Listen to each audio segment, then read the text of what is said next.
Hello friends, எல்லாருக்கும் வணக்கம். நம்ம சென்னை நகரில் மிக நீண்ட நாட்களாக எந்தெந்த ப்ராஜெக்டோடைய கட்டுமான பணிகள் போயிட்டுருக்கு அப்படின்னு நம்ம லிஸ்ட் ஒன்று எடுத்தோம் அப்படின்னா அந்த லிஸ்ட்டில் நிச்சயமாக பட்டாபிராம் ரயில்வே கிராசிங் பிரிட்ஜ் ஆனது இடம் பிடிச்சிருக்கோம். மிக நீண்ட நாட்களாக போயிட்டு இருக்கிற இந்த பிரிட்ஜோடைய கன்ஸ்ட்ரக்ஷன் அப்டேட்டை தான் நம்ம இந்த வீடியோவில் பார்க்க போகிறோம். 2011ஆம் ஆண்டு மாதிரி இந்த ரயில்வே பிரிட்ஜுக்கான அப்ரூவல் கிடைச்சது. இதனைத் தொடர்ந்து 2018ஆம் ஆண்டு மாதிரி இந்த ரயில்வே பிரிட்ஜோடைய கன்ஸ்ட்ரக்ஷனை ஆரம்பிச்சாங்க. ஆனால் பல்வேறு காரணங்களால கட்டுமான பணிகள் ஆரம்பிச்ச ஒரு சில மாதங்கள்லயே இந்த பிரிட்ஜோடைய கன்ஸ்ட்ரக்ஷன் ஒர்க்ஸ் ஆனது டோட்டலா ஸ்டாப் ஆயிடுச்சு. இன்னொரு விஷயம் என்ன அப்படின்னா, கன்ஸ்ட்ரக்ஷன் ஒர்க் ஸ்டாப் ஆனதோட மட்டும் இல்லாம இந்த பகுதியில பிரிட்ஜோடைய கன்ஸ்ட்ரக்ஷன் ஒர்க் மேற்கொள்ளப்பட்டு வருவதை ஒட்டி டிராபிக்கையுமே டைவர்ட் பண்ணி விட்டுருந்தாங்க. இந்த பகுதி மக்களுக்கு பிரிட்ஜோடைய கன்ஸ்ட்ரக்ஷன் ஒர்க் முடியாதது ஒரு பக்கம் கவலை அளிச்சாலும் மிக முக்கியமான பிரச்சனையா அமைஞ்சது இந்த டிராபிக் டைவர்ஷன் தான். சிடிஎச் ரோட்ல ஆவடியில இருந்து திருவள்ளூர் வரைக்கும் போற வண்டி ஆகட்டும், இல்லனா திருவள்ளூர்ல இருந்து டுவர்ட்ஸ் ஆவடி வர வண்டி ஆகட்டும், குறிப்பா கனரக வாகனங்கள் பார்த்தீங்க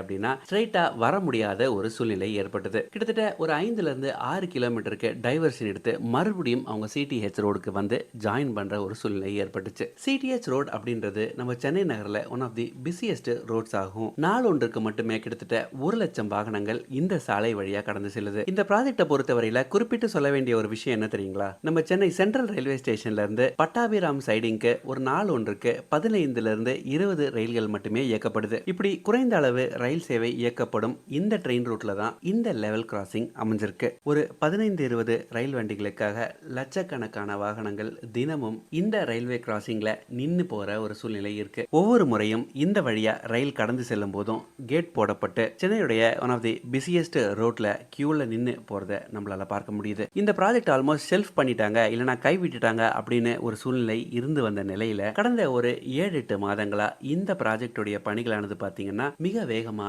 நடைபெற்று கொண்டிருக்கு. இப்போ கன்ஸ்ட்ரக்ஷன் ஒர்க் போயிட்டு இருக்கிற வேகத்தை பார்த்தா இன்னும் ஒரு ஓராண்டுக்குள்ள இந்த ப்ராஜெக்ட் முடிவடைகிறதுக்கான வாய்ப்புகள் நிறையவே இருக்கு. 2024ஆம் ஆண்டு இந்த ப்ராஜெக்ட் ஓபன் செய்யப்படும் பட்சத்துல நிச்சயமா அது பட்டாபிராம்பாள் மக்களுக்கு மகிழ்ச்சியான ஒரு விஷயம் தான். இதே மாதிரி நம்ம சென்னையில இருந்து நிறைய தகவல்களோட இன்னொரு வீடியோல நான் உங்களை சந்திக்கிறேன். இது வரைக்கும் நம்ம சேனலை நீங்க சப்ஸ்கிரைப் பண்ணாம இருந்தீங்கன்னா மறக்காம சப்ஸ்கிரைப் பண்ணிக்கோங்க. Thank you so much.